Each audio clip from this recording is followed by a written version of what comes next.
Yan, Jigale! Bang! Bang! Bang! Bang! Sige,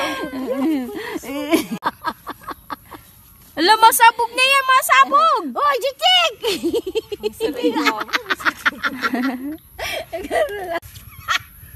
Ang ipit din. Agad niyo ka magduwa. Inilalap.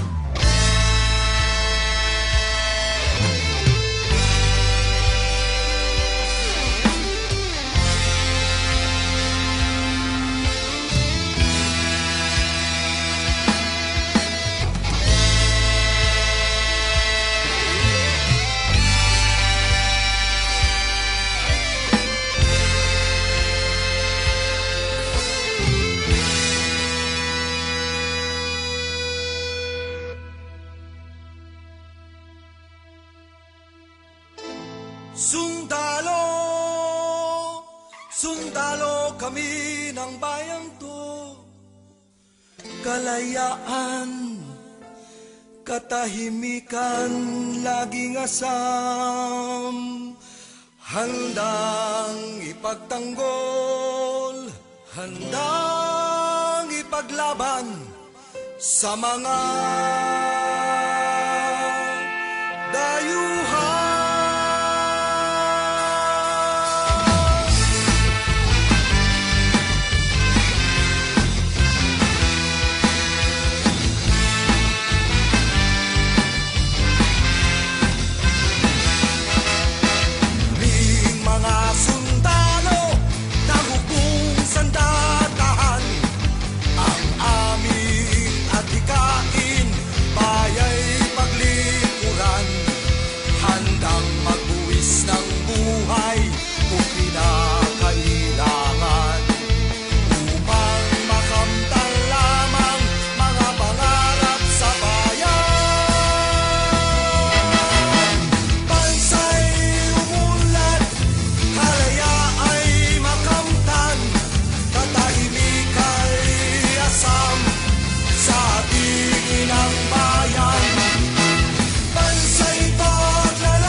We will mourn the loss of our brothers but we will not dampen the fighting spirit of our troops. The momentum is on our side and we will continue to fight until we accomplish the mission. Kung sino man ang humarang o tumulong sa Abu Sayyaf Group, sasagasaan kayo ng AFP. What you see is just the tip of the iceberg. More troops, more equipment, and more firepower will be committed to destroy the Abu Sayyaf Group. It will just be a matter of time. We appeal to every Filipino to pray for our troops. Alam po namin na ang peligro na hinaharap ng bawat sundalo, pero ni minsan hindi po kami nagreklamo sapagkat alam namin na ang pinaglalaban namin ay para sa sambayan ng Pilipino. Maraming salamat po.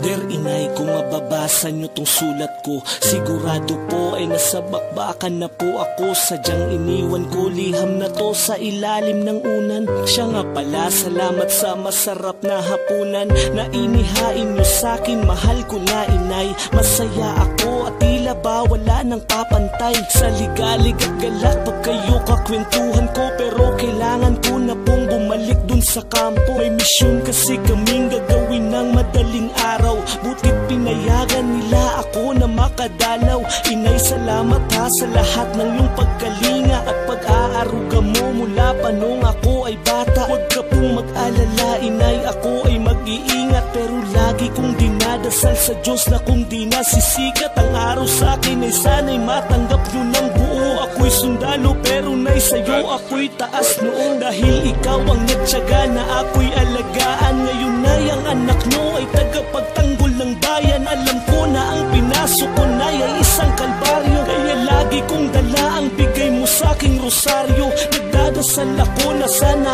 ako'y di niya pabayaan. Bilang sundalo kami ang bantay ng kapayapaan. Di ko hahayaan na pangalan ko'y madungisan. Dugo at buhay ang alay, sanay na akong pagpawisan. Naipangako nyo sa'kin kahit na anong mangyari, kung mapano man ako wala kang dapat na isisi. Desisyon ko po ito na aking pinagsumpaan. Karangalan ko po na'y namamatay sa sagupaan. Hindi lahat ng tao'y nabigyan ng pagkakataong maging bayani sa lupang tinatapakan ko. Ngayon alam kong ipinagmamalaki mo ko bilang anak. Kung pwede lang inay, wag ka na sanang umiyak. Bagkus ipagdasal nyo na lang lagi kaligtasan ko. Kung masawi ako, tanggap ko po ang kapalaran ko. May Diyos kami nakakampi sa bawat pagsabak sa gera. May mga bagay palang di kayang bilhin ng pera, kundi ang oras at sandaling kasama kayo. Pangarap ko inay na mabigyan ko kayo ng apo kung pahihintulutan ng buo na magkaroon ako ng sariling pamilya. Ikatutuwa ko yun, ingatan nyo rin po sarili nyo inay.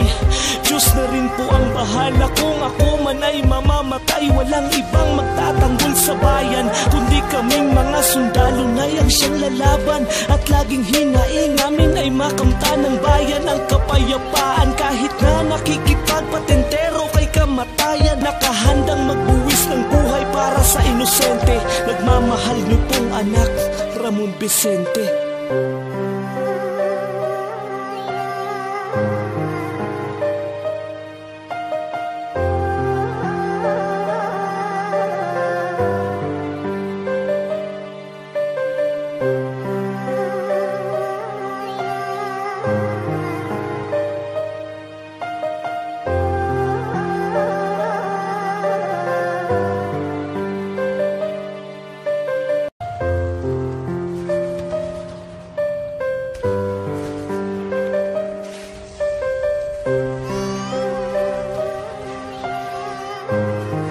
We will mourn the loss of our brothers, but we will not dampen the fighting spirit of our troops.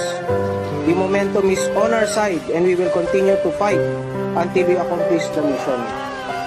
Kung sino man ang humarang o tumulong sa Abu Sayyaf Group, sasagasaan kayo ng AFP. What you see is just the tip of the iceberg. More troops, more equipment, and more firepower will be committed to destroy the Abu Sayyaf Group. It will just be a matter of time. We appeal to every Filipino to pray for our troops. Alam po namin na ang peligro na hinaharap ng bawat sundalo, pero ni minsan hindi po kami nagreklamo sapagkat alam namin na ang pinaglalaban namin ay para sa sambayan ng Pilipino. Maraming salamat po.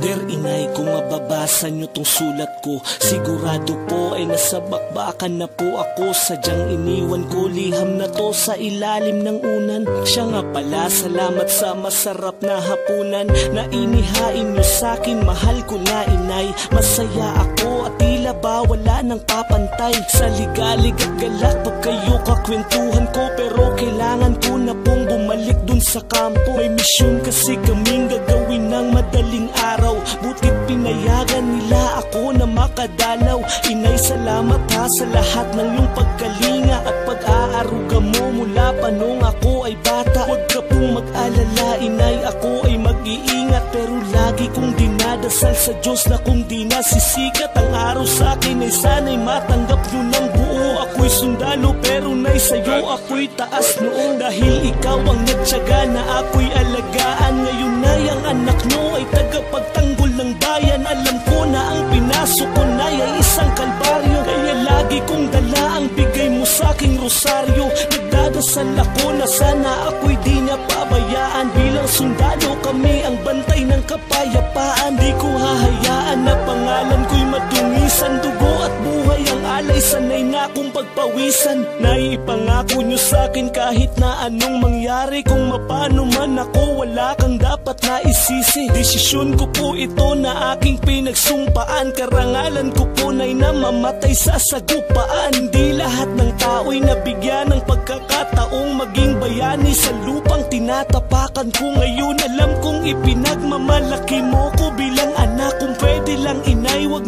ka na sanang umiyak. Bagkus ipagdasal nyo na lang lagi kaligtasan ko. Kung masawi ako, tanggap ko po ang kapalaran ko. May Diyos kami nakakampi sa bawat pagsabak sa gera. May mga bagay palang di kayang bilhin ng pera, kundi ang oras at sandaling kasama kayo. Pangarap ko inay na mabigyan ko kayo ng apo. Kung pahihintulutan ng buo na magkaroon ako ng sariling pamilya, ikatutuwa ko yun. Ingatan nyo rin po sarili nyo inay, Diyos na rin po ang bahala. Kung ako man ay mamamatay, walang ibang magtatanggol sa bayan, kundi kaming mga sundalo na yang siyang lalaban. At laging hinaing namin ay makamta ng bayan ang kapayapaan. Kahit na nakikipagpatentero kay kamatayan, nakahandang magbuwis ng buhay para sa inosente. Nagmamahal niyo pong anak, Ramon Vicente.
Sundalo, sundalo kami ng bayang to.